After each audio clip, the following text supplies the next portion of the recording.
So much of our digital life, right? From your bank account to your DMs, it's all protected by keys.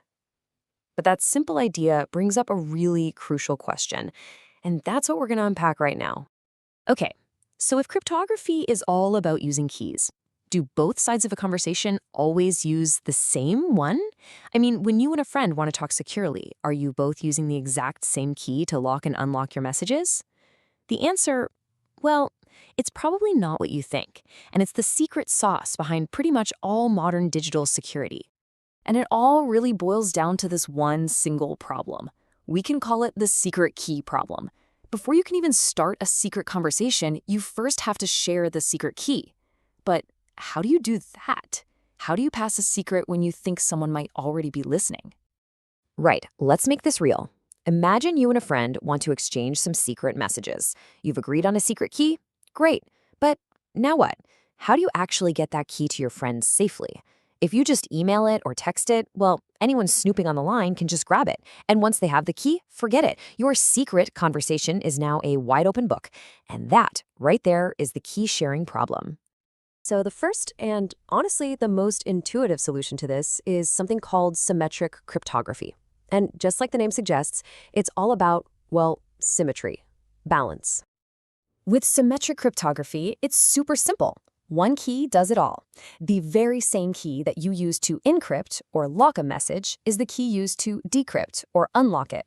That means you and your friend have to have the exact same identical copy of that one secret key. Yeah, the easiest way to picture this is with a physical lockbox, the kind with just one key. You use that key to lock your stuff inside, and to get it open again, you need that exact same key. It's simple, it's straightforward, and it totally works. But this approach, it's a classic trade-off. On the plus side, symmetric encryption is fast, like incredibly fast and efficient. It's the workhorse of the crypto world. But, and this is a big but, its greatest weakness brings us right back to square one. How in the world do you share that single key securely in the first place?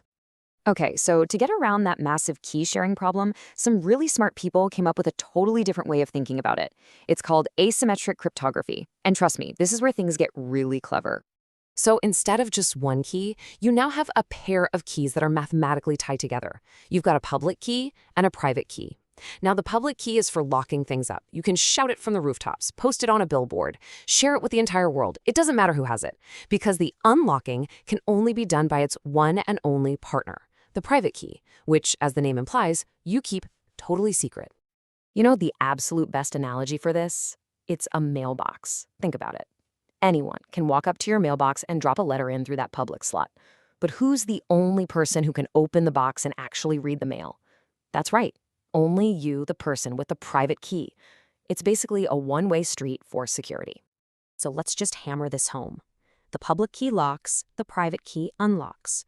They're a perfect pair, but they do completely opposite jobs. And that simple, elegant separation of duties, that is what finally solves that pesky key sharing problem. All right, so now we have our two contenders. In one corner, we've got the method that's super fast but risky to share. And in the other, the one that's safe to share but kind of slow. Let's put them head to head and see how they stack up. So here we go, a direct comparison. On one side, we've got our single key lockbox, that's symmetric, and on the other, our two key mailbox for asymmetric. Let's break it down. When it comes to keys, symmetric uses just one shared key. Asymmetric, it's got two different ones. Now, this means key sharing is a huge headache for symmetric, while it's basically a non-issue for asymmetric. But, and here's the big trade-off, when you look at speed, symmetric is blazing fast. Asymmetric, on the other hand, is a lot slower, because it's just doing more complicated math. So it feels like you're choosing between a setup that's slow but secure, and one that's fast but risky. Okay, this leads to a pretty obvious question, right? If asymmetric is so much safer and totally solves the key sharing problem, why don't we just use it for everything? Why do we even bother with symmetric anymore? The answer comes down to one single massive factor: speed. And look, we're not talking about symmetric being just a little bit faster. No, it is orders of magnitude faster.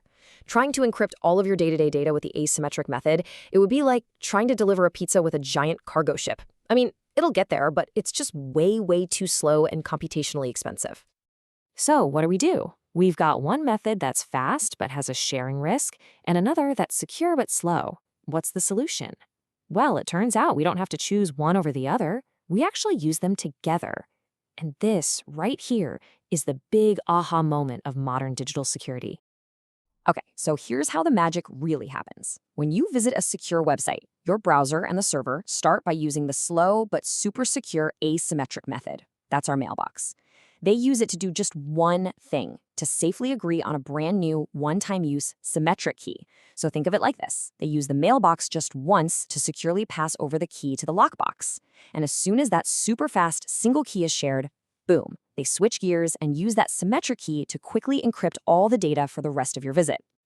So let's just recap the big takeaways. Symmetric, that's your one-key system. It's fast, but it has that tricky key sharing problem.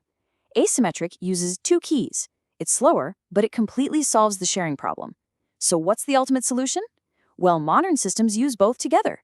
They use the slow, secure one just to set things up, and then the fast one to do all the heavy lifting. And this brings us to the really cool part. Now that you know the difference, can you see where this happens literally every time you go online? That little padlock icon in your browser, that's not just one thing happening. That's this exact digital dance. Asymmetric starts the conversation securely and then hands off to symmetric to finish the job quickly. It's a tale of two keys working in perfect harmony to keep your digital life safe.